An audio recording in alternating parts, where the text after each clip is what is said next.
मैं ये कह रहा था भाई, बहुत ध्यान से समझना, दुर्गा जी आप देखना प्लीज भाई, बात मत सर भाई आप बात करें कैसे चलेगा। मैं ये कह रहा हूं, खुद इन्होंने दिया हुआ है कि 25 कुर्सियों का मूल्य 20 मेजों के मूल्य से 80% अधिक है।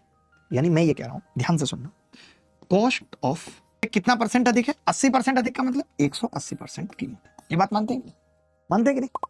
हमसे तो 50 कुर्सी की पूछ रहा है, तो अगर मैं 2 से गुणा भी करूं, अगर मैं 2 से गुणा भी करूं, 50 भी करूं, तो भी यहाँ 40 आ जाएगा। लेकिन एक बात तो तय है कि जैसे ये 180% आ गया, यानी मल्टीपल ऑफ 9 उत्तर हो।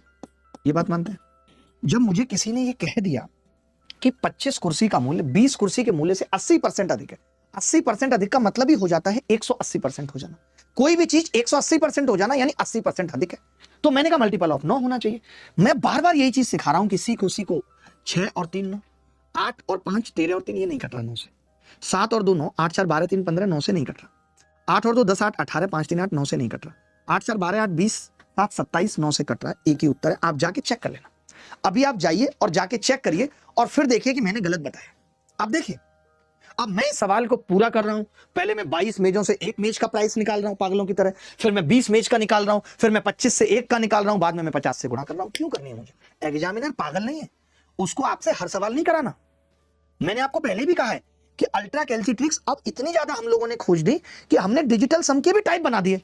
डिजिटल सम प्रो आपने लास्ट क्लास में देखा कि कभी फेल होगा ही नहीं। ये नहीं तो वो सही, वो नहीं तो ये सही। अरे तू नहीं तेरी याद सही, यादों के सहारे जी लेंगे हम, जहर गमों का पी लेंगे। पीता है बंदा भाई। आप नहीं समझ रहे बात को, कोई बात नहीं, आगे बढ़ेंगे हम तो। आप समझो ना समझो कि एक दुकानदार एक वस्तु का मूल्य उसकी लागत मूल्य से 20% अधिक तय करता है। क्रय मूल्य में 20% की वृद्धि, विक्रय मूल्य में 16% की वृद्धि, तो उसका लाभ प्रतिशत बताना है कितना होगा बढ़ी हुई लागत। बड़ा ही अलग सवाल है, बता सकते हैं आप?